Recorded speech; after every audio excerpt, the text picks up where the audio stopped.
Welcome in, folks, to Greenspun Hall inside our studio here at UNLV. I'm Wyatt Touche. And I'm Katie Freder. In today's show, we have the rundown of all your favorite sports here in Las Vegas. Rebel Report starts now.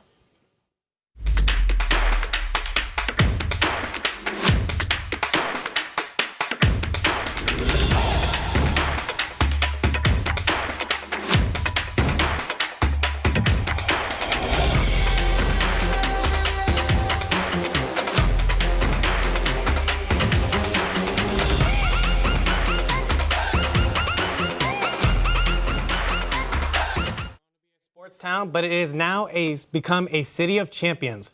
Locals celebrated the Las Vegas Aces on Monday in their back-to-back status. The parade began on the Strip and finished at Toshiba Plaza, where thousands were in attendance for the celebration. Here's what the champs are saying. First ring was nice, so we already know that second one about to be blinging. And I'm just so grateful for this group because we're a family and we got through it together. I don't have much to say. I just know that we're just going to keep coming back and everyone hates it. Let's go, baby. The night was capped off with a special performance from legendary rapper 2 Chainz. And now as the team looks to remain together, time will tell if this organization continues to make history on and off the court in this upcoming season, as the Aces are the first team in the Valley to win multiple championships.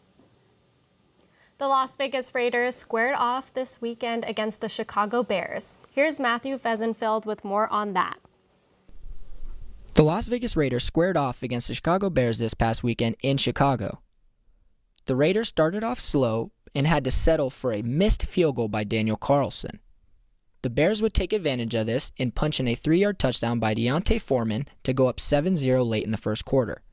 The Raiders would look to bounce back from this, but Brian Hoyer then threw an interception to Tremaine Edmonds to set up the Bears nicely. The Bears would then score their second touchdown by D'Onta Foreman to go up 14-0 midway through the second. The Raiders would have to settle for a field goal before the second half. The Bears would open up the second half scoring their third touchdown of the day by who else other than D'Onta Foreman. The Raiders needed something, and Brian Hoyer was looking to bring them back, but he was then intercepted by Jalen Johnson, who took it back for 6. The Raiders were looking to make a change and ended up putting in Alex O'Connell the next drive. But then he threw an interception to Jalen Johnson. The Raiders just could not get away from the guy. The Raiders would end up settling for a late touchdown by Jacoby Myers, but it was not enough.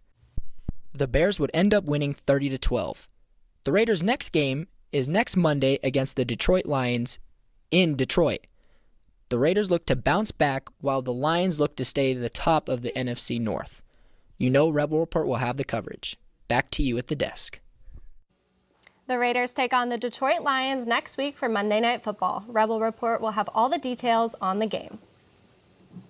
The Golden Knights have been dealt a hot hand to start their season. Our very own Armani Lingo has more. Yeah, thank you, Wyatt and Katie. Well, after securing the win in the Windy City last Saturday against the Chicago Blackhawks, the Golden Knights made history by setting an NHL record for the best start to a season by a defending Cup champion with a record of now 6-0. And the Golden Knights are going for their lucky 7th win tonight here against the Philadelphia Flyers. And to say the least, there was no brotherly love here tonight in period. Jack Eichel has been averaging a point per game this season. And right here, as he puts a shot on the net and misses, but Ivan Barbashev finds the juicy rebound and gets Vegas on the board early. However, Philadelphia responds right back as Noah Cates gets himself a rebound goal.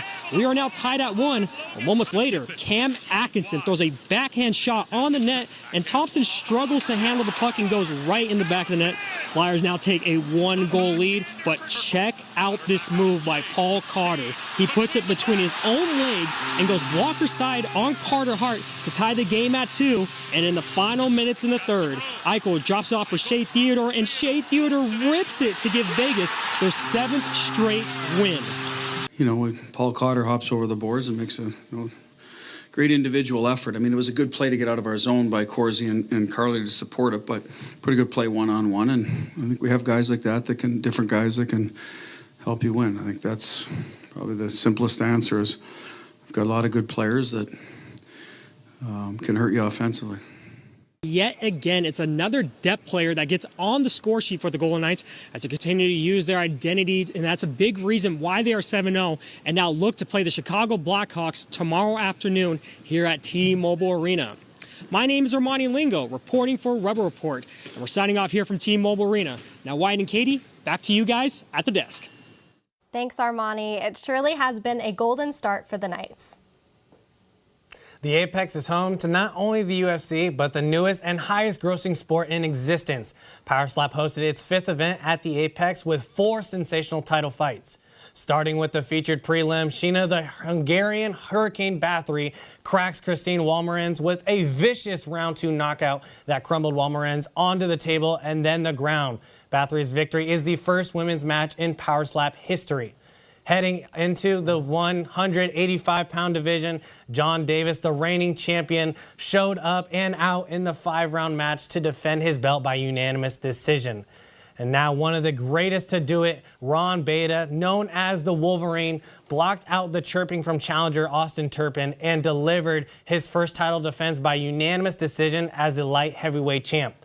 Moving on to the heavyweight division, Damien DeBell produced a powerful one-hitter quitter to remain champion. However, there's room to argue on the officiating, calling it too early, but especially if you are Nate Bernard. Regardless, the 21-year-old again proved his greatness and promise as the future of the sport. And now the big boys step up forward to the table for the main event of the night. The Crazy Hawaiian wasted no time in showcasing his Hawaiian strength against Toko Vakamalalo as Toko bounced his head on the table as well. The Crazy Hawaiian is now the first Power Slap heavyweight champion. All the emotions hit Koa post-fight. Take a listen. You know, I never had that feeling like, you know, being famous is cool and all, but it's kind of cringy to me. And it never like really hit me until tonight, you know. I just felt like I've made it finally. You know, I think I did a lot of things in my career that you could possibly say that I made it, you know. But I feel like this is the top of the, just like, it's hard to explain it. I get emotional about it, but I put my head out on the line for this sport. People are calling it not a sport, and I'll still do my job to make this a sport. Coming up after the break, I'll sit down with one of the best drag racers in the NHRA, 2-time champ Brittany Force. Not all people are the same. And yet, when we visit the doctor, our treatments don't look that different. Why is that? Because we just don't have enough information to do it better. By gathering health data from 1 million people, our country's best researchers will be able to develop treatments that are as unique and complex as we are. With this new information, doctors will have a better understanding of disease so they can innovate the next great breakthroughs in medicine. Learn more at joinallofus.org.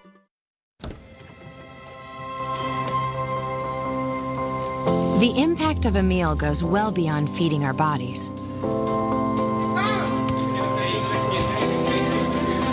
Because when people are fed, futures are nourished. Everyone deserves to live a full life. And with your help, together we can end hunger. Join the movement at feedingamerica.org/actnow. At the U.S. Center for Safe Sport, we see champions everywhere we look. In every sport, on every court, we're building a foundation to ensure all athletes are safe, supported, and strengthened. At the U.S. Center for Safe Sport, ending abuse is not just our job. It's our promise.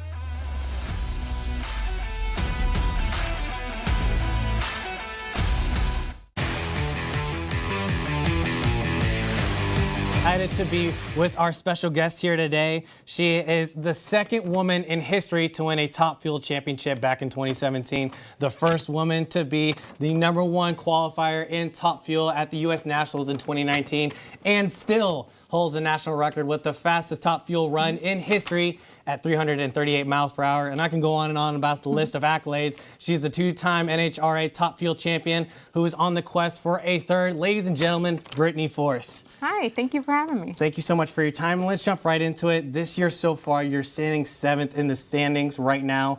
You've already clinched that countdown berth. How have you reflected on this year so far and how it's gone for you and the crew? It's definitely been a hard year for us, probably one of the toughest in my season. We came off such a strong, I mean, the last few years, really strong season, ended up in the top. And then last year, I mean, from start to finish, we pretty much carried that #1. We lost it for a little while. We regained it actually here in Vegas last season and went on and won the championship at the final race in Pomona. So we've had that #1 sticker on our car all season long. And coming into the season, our team got together. Everything's always a team decision with our crew chief involved and 9 other guys and myself. And we, looked at, do we want to take the same winning package we won a championship in? We've been running it for the last few years and carry it over to this season. Or do we want to challenge ourselves, something that possibly might be better, but it's going to take us a while. But in the long run, you're going to really see the performance out of the car on that racetrack. So we voted for that. We thought, honestly, it would be mid-season when we really see our performance turn around, and we're still struggling. So we're hanging on to this package. We're still pushing. We have 2 more left, and we're looking for our first win of the season. So as you're mentioning about those challenges and about some of the successes you've had, and you're kind of battling that right now, and it kind of segues into my next question, just talking about being a woman in sports. You've had a great career so far, but that greatness goes off more than just on the strip right there. For you, when you reflect as being a woman in sports and the impact you make for those younger generations, what responsibility, but also what pride do you take in that? Thank you. It really is something that is very important to me. Something I value out here is being a role model. Out at these drag strips, we have fans that come up to the ropes and, they can watch these guys tear an engine apart and rebuild it. They could get pictures with drivers and autographs. And I have so many young kids, a lot younger girls that come up and they draw me pictures of my race car and they say they want to be a race car driver because of me. They were watching the sport with their dad, watching NHRA drag racing, and they saw me and they want to be a race car driver because of me. So that is something that really, grabs at your heart. It's something really special to me. So I take pride in being a role model out here in this NHRA drag racing circuit for all, not just younger kids, but, anyone looking. And I hope I can inspire just anyone, whether it's looking at, stepping outside your comfort zone and pushing for what you really want to do, even if it's against the odds, to chase down what you really want to do. And when you take a look at back when you were in their shoes as a youngster, what is it for them that you would want to send that message to? Is it keep going? Is it, okay, just stick to what you love? What is that message? You can't be afraid of, yes, you can be afraid of things, but you got to push forward and you got to try something. You can't be afraid to try something. If it's something you really want, even, like I said, if it's against the odds or it's something you mentally have to wrap your head around to get into, the first time I climbed into a top fuel dragster, I was absolutely terrified. It was my decision. I wanted to do it. I signed up for it. And then the day came down to it, and I thought, holy crap, what did I sign up for? I'm going to get into a car that goes 330 miles per hour. Like, that's absolutely insane. But for me, I'm a very motivated, give myself one shot at it. Climb in the car, take the fear out for a moment. Yeah, it's that fear of the unknown, you don't know. The unexpected really is what it was. Climbing in that car, I don't know what to expect. I don't know if this feels right. Is this wrong? Is it blowing up? I don't know what to expect because I've never been in a car like this before. So really putting that aside, giving yourself a chance at it and seeing if you could make something out of it. And I did. I got in terrified, made some runs down the drag strip, and then fell in love with it. And also it kind of came back full circle. So after we won our first championship in 2017, I wrecked in 2018. It was one of the worst wrecks in my career. I don't remember any of it. I was knocked out, have no memory of it, unconscious, had a concussion, woke up in the hospital, and luckily I wasn't injured. Black and blue, pulled things in my neck and my arm. And one of the very tough moment in my career was going back out 2 weeks later and climbing back in that car. And my team was against it. They were like, you know what? Your face is still swollen and you got bruises down your side. Let's just take a weekend off. And I knew myself, and I knew if I waited too long, it would be too hard to climb back in that car because you have that mental block. You have that fear. I don't remember the wreck, but I watched the videos enough that it just plays over in my head. So for me, it was, let's climb back in that car. Yes, it's the toughest move I've ever made in my career, but climb back in, take it down the drag strip, and then make your decision after that, because you can't let one bad moment, when there's so many good moments, change your perspective on something and let it, change your direction. And that's an incredible story that you talked about. I've seen you talk about that before, and looking at the Top Fuel cars, going back to your roots, obviously your dad's a legend in this game and your family is like royalty. When you got to that point, What was it that made you go into the Top Fuel car instead of the funny cars like your sisters and like your dad? I drove Super Comp and A-Fuel dragsters in the sportsman division, so I was always in dragsters. For about 6 years, I competed in them. And when I had an opportunity came along to test in Top Fuel car, and I thought, sure, sign me up, let's do it. And really, I went down that path. So John Force Racing's always been funny cars. That's what we're known for. That's what we've done for years. My sisters drove funny car. My dad. We've always been a funny car team. And I like the idea of bringing a Top Fuel car into our pits. So if there's fans out there that are John Force Racing fans, they could they could cheer for a funny car and a Top Fuel car. And it really was a challenge for us. When we brought this Top Fuel car into our pits, we'd never been around Top Fuel cars. We've only ever done funny cars. So it was tough. It took us a while to figure this thing out, and it took years until I got my first win. But, you know, a challenge is always a good thing, especially if you stick through with it. Brittany, thank you so much for your time. We're going to send it back to the desk where Katie Freder has the breakdown on UNLV hockey. The Skating Rebels played the University of Utah both Friday and Saturday night at City National Arena this past weekend. The Rebels started the game strong, while Caleb Strong, who got the goal scoring, started for UNLV. The next 2 goals of the game were scored by Tristan Rand, one in the first period and the other one opening up the second. Also scoring in the second was Bradley Gallant. Utah came back a couple minutes later and scored their first goal of the game. At the top of the third, Heath Mensch got another goal for the Rebels. Later in the second period, Utah scored a second goal. Max Johnson came back with less than a minute remaining and added another goal on the board for UNLV. The Skating Rebels took the win on Friday night with a final score of 6-2. On Saturday night, Max Johnson put the first point on the board for UNLV. Utah came back and scored in the first period as well. With less than 30 seconds remaining in the first, Heath Mensch scored another goal for the Rebels. Utah came back and tied the game with another goal in the second. To take the lead again, Caleb Strong scored a goal for UNLV. No goals were scored in the third period, so with a final score of 2-3, the Skating Rebels swept the 2-game weekend series against Utah. Here's what Coach Greener had to say about the defense during the close game on Saturday. Yeah, no, they bought in towards the end, especially that last 10 minutes. They were coming in waves, and like you said, they ate, got bodies, picking up sticks, got pucks out when we needed, and you know that's the difference in a 3-2 hockey game. And when we come back, it's episode 4 of the Rebel Rundown as the guys discuss the upcoming NBA season. Housemates, due to the environmental impact of food waste, I'm eating all your leftovers. You're welcome. Ooh, what's this about? I'm just doing my part for the environment. Is that Mima's punch bowl? We use way too much plastic. Think of the planet.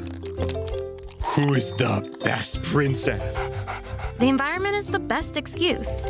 Find an out and opt in at theenvironmentexcuse.org. Minds can achieve anything. We make sure they get to college. Federal Student Aid provides more than $150 billion in grants, loans, and work-study funds to make college possible for anyone with the mind to get there. Because if given the chance, minds will do great things. Federal Student Aid, proud sponsor of the American Mind. Learn more about money for college at studentaid.gov. The challenges our planet's animals are facing sometimes feel a bit heavy. The animals haven't eaten in a day, 2 days, they haven't drank anything, they're cold, they're dehydrated. But remember, there's good happening right now. At home. All right, we were able to get into your unit and we have all 4 of your cats. So, okay. And around the world for any animal, any disaster. Search ifa.org/disaster ready. Thanks for staying with us. With the NBA season kicking off on our Tuesday, our weekly edition of the Rebel Rundown on who they think has a chance to take the Larry O'Brien Trophy. Let's send it over to Jose. To the Rebel Rundown, as always, I am your host, Jose Blea. I'm joined today by my usual guests, Chris the Moose Johnson and Quinton Wilson. Today's panel is going to be a little bit different. We're not talking about Vegas sports as much. We're talking about the wide world of NBA basketball. The season opener was this Tuesday, and we are going to be breaking down some teams that we think have a chance to take it all the way this year. Moose, let's start off with you. I mean, come on. Let's start off with the Bucks, right? Giannis and Dame. first and foremost, the best box plus minus teammate Giannis has ever had in his career is Chris Middleton with a 4.1. Dame is around the 7.8 to 8 range. Plus, there's never been a duo to have ever averaged, ever, in the NBA's history, ever, 30 points, both players averaging 30 points, and then playing together the next season. That's never happened before. Not even Shaq and Kobe did that. Giannis and Dame were the first to do that. I don't think it's going to be anywhere close in the NBA this year. I really don't. I think it's unfair. We've seen a little bit of the preseason, what happens with Giannis and Dame. Giannis is just wide open. He's just wide open. You can't do that. You can't leave Dame open. So it just becomes a point of pick your poison. This is going to be the scariest duo I think we've ever seen. And I think the Bucks, with the recreation of Kareem and Oscar Robertson, with Giannis and Dame, is one of the most interesting things I've seen in a long time. I mean, that's quite a comparison right there. Those are two legendary players. But, I mean, as far as, matchups, I think they match up just perfectly. Dame's able to stretch the floor. We've seen him make big shots from long range. And, Giannis is just unstoppable inside the arc. So definitely is going to be exciting to see what they can do. But we still can't forget about, the Boston Celtics. They're still a top contender in the East. Two superstars in Jaylen Brown and Jason Tatum. Some of the players they acquired in the offseason, with Drew Holiday that got traded. He's a big defensive player, and he was part of that championship run with Milwaukee. So he's going to bring a lot to the table defensively for the Celtics. And also Kristaps Porzingis, he's injury prone. It's questionable to see what he's going to do, but, he's 7'3" for crying out loud, and he can stretch the floor as well and make big-time shots when you need it as well. I like the Celtics on paper, but they have yet to impress me on the court. My biggest issue with the Boston Celtics, Jason Tatum is a superstar. He should not be playing power forward. Is that good? He should be playing the small forward. Jaylen Brown should be at the 2. And if you have Jason Tatum, who's like 6'9", at your 3, that's going to be a problem for 90% of the teams in the NBA. You put Jaylen Brown, who's 6'5", on the 2, that's a problem for a lot of teams in the NBA. Running them at the 3 and 4 minimizes their strengths. And that's why I think I agree with you, the Bucks are probably going to come out of the East. And honestly, let's think about it. The Nuggets are coming out of the West. I mean, there's in my personal my hope and dream, of course, is to see the Clippers somehow do it, because I want to see Russ get at least 1 ring in his career, but I don't think it's possible. He's not getting it with the Clippers. That Nuggets team is so scary. It's just so dominant. It's literally Giannis and Dame in the West, basically. Yeah. But just to a lesser extent, a Dame and Jamal Murray. He's not as efficient, not as, a dominant scorer as him. But Jamal Murray is still a threat and can dominate when he needs to. In my opinion, where Jamal Murray can't match up with Damian Lillard, it comes with the rest of the depth of the team that builds up, that makes up for it. And Michael Porter Jr. is a superstar in the making. I think this is his first healthy offseason he's had in his entire NBA career. I'm expecting a really big year out of him. Aaron Gordon knows his role. He plays to his strengths. He's a very, very strong player. Same with Kentavious Caldwell-Pope. And you look at the other teams in the West, it's the Phoenix Suns, who have a lot of star power and almost no depth. Their starting center is Jusuf Nurkic, who got traded away from Denver for not being better than Jokic 6 years ago. I don't think he's going to be the Jokic stopper a lot of Suns fans believe him to be. Kevin Durant is old, frankly. He's had his fair share of injury trouble, and Bradley Beal isn't exactly in the prime of his career anymore. If those guys can stay healthy, then the Suns are going to be dangerous. As we saw in the playoffs, they can contend with the Nuggets. They're the only team to take 2 games off of the Denver Nuggets. But they needed Kevin Durant and Devin Booker dropping 50 a game to do it. But that is all the time we're going to have today. I want to thank everyone for tuning in and send it back to the desk. Thanks, guys. This year will be interesting to see who stays healthy, who has strong chemistry, and who gets hot at the right time. Up next, Jose Pisano and Amber Dammeier kick it on the football field, showing what it takes to make a field goal. One more time before you wake up in the wild. Our natural world needs us now. Step by step, side by side, together, we can find a way to ensure that all life on Earth can thrive. To learn more about how you can help protect and conserve nature, visit nature.org. Every year, 4.5 million young adults between the ages of 18 and 24 visit the ER. It's every parent's nightmare. Umergency gives you all the tools you need to quickly and effectively manage your family's emergency. Umergency provides instant access to vital resources, customized to your student's campus and local community, digital consent form, and built-in urgent alert button. Umergency gives you peace of mind when you need it most. Download your Umergency app now. What do you think you're doing, Kevin? Was just gonna drive home. There are several warning signs present that you shouldn't be driving. Like hearing voices? Like your text-to-emoji ratio? Oh man, the selfies. Selfie, nailed it. We all have warning signs that let us know that we're probably not okay to drive. Mine is pretending to be your subconscious. Craig, come on man, let's split a ride home.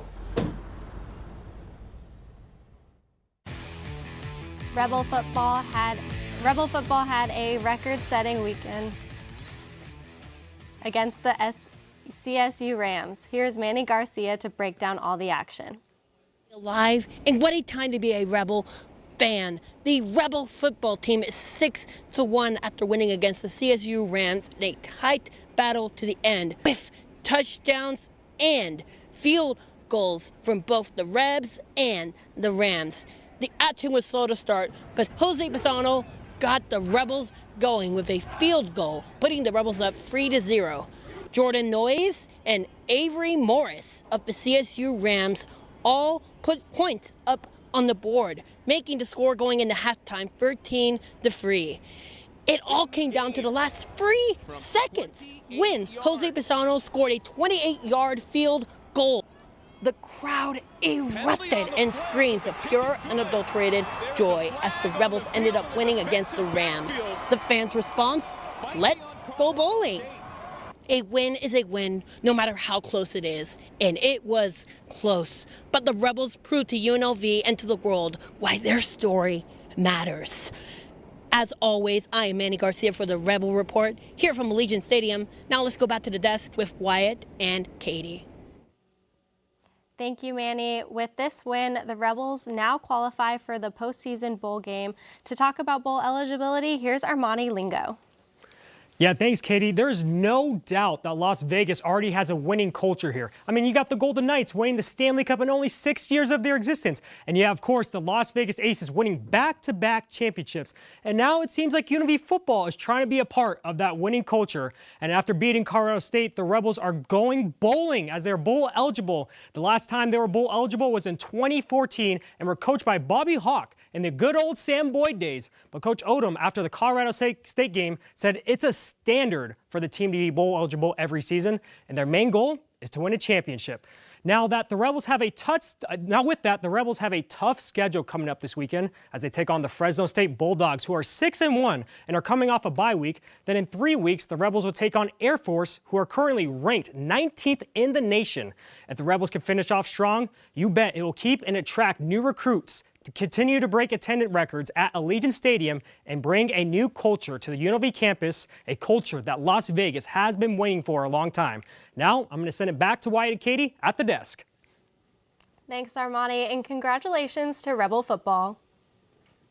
Basketball is almost a week away, and the Lady Rebels are itching to get back to it. The program under head coach Lindy LaRocque has been impressive and has grown each and every year as the team continues to set the bar higher and higher with 2 Mountain West regular season titles, 2 conference tournament championships, and 2 NCAA tournament appearances. Now that the bar has been set, the preseason polls have ranked the Lady Rebels in the top 25 preseason polls for the first time in 31 years. 4 starters will return for the season, including Mountain West Tournament MVP Desiree Young and Conference 6th Player of the Year Kiara Jackson. Coach LaRocque emphasized that, quote, "We are not lowering our standards or expectations. If anything, we are going to continue to raise the bar," end quote. The Lady Rebels will host an exhibition game at home inside the Cox Pavilion November 1st and will kick off the regular season on the road on the 6th at LMU. And furthering sports history in this town, Las Vegas natives Bryce Harper and Bryson Stott repped the Valley to its fullest as both showcased great performances throughout the NLCS for the Phillies against the Diamondbacks. Harper, who was born and raised in Vegas, drew in comparisons with LeBron James as the chosen one on the diamond when he was just a teenager. The 31-year-old right fielder left high school midway to attend CSN to then be selected #1 overall in the 2010 draft by the Nationals. Harper delivered an impressive .389 batting average with 2 homers and 6 RBIs in the series. Meanwhile, Stott, who is a UNLV alum that was selected 14th overall by the Phillies back in 2019, produced for the Phillies major this postseason, most notably his grand slam against the Marlins in Game 2 of the wild card round. Harper spoke highly of Stott in a recent post-game interview. Here's what he said. Finally, Bryce, you go way back with Bryson Stott. He was all over this game, offensively, defensively, from the very first inning. How proud are you tonight? Always. I mean, he's the best second baseman in the league. I'll put him up against anybody. I don't care who you are. You're not better than Bryson Stott. I mean, every single at-bat he has, every play he has in the field, he's unbelievable. And it's just a lot of fun to watch, see him grow and mature, and he's just so good. And no doubt Las Vegas has showcased great talents in the MLB playoffs, but that doesn't stop in the NLCS. The World Series matchup between the Rangers and Diamondbacks have players whose roots are here in Vegas. We will keep you updated on natives Tommy Pham, Ryan Nelson, Paul Sewald, and the World Series as well. This past weekend, the Rebels dominated the CSU Rams behind a legendary performance from Jose Pisano. Here to kick off the Rebel of the Week, here's Amber Dammeier. Thanks, Katie. A couple weeks ago, I got the opportunity to learn more about Jose Pisano from his soccer years to his pre-game ritual. After he dominated the field yet again, taking his national honor of co-special teams player and his second Rebel of the Week honor, I decided to change things up for this week and take a pick on what goes through Pisano's mind during his kick and to see if he could teach me and maybe I could be just as successful as him.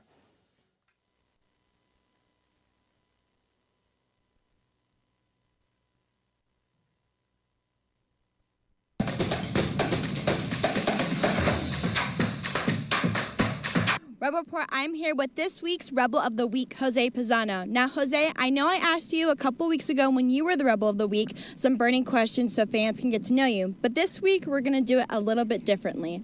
I want you to teach me how to do a field goal. Okay. How does that sound? Oh, it sounds great. Okay, now first things first is I'm going to have you actually show me what your process is when you're actually kicking the field goal. We use these bad boys, and what you want to do is you want to line up like directly behind the ball. And what you want to do is you want to take 3 steps back. You know, you do 1, 2, 3. And these steps don't have to be crazy big. They can be roughly just normal steps. And then you want to do 2 to the side. And then you want to have it be at a 90-degree angle. It makes a huge difference, and it kind of lines up your angle when you're attacking the ball. And then after this, you want to do a kind of what we call a jab step. And then you want to do a little bit longer step, and then you plant. I know it sounds a little complicated, but it's not too bad. So then you go like this. But obviously you want to kick the ball. All right. Do you think I can do it? Yes. Okay. Yes. You got it.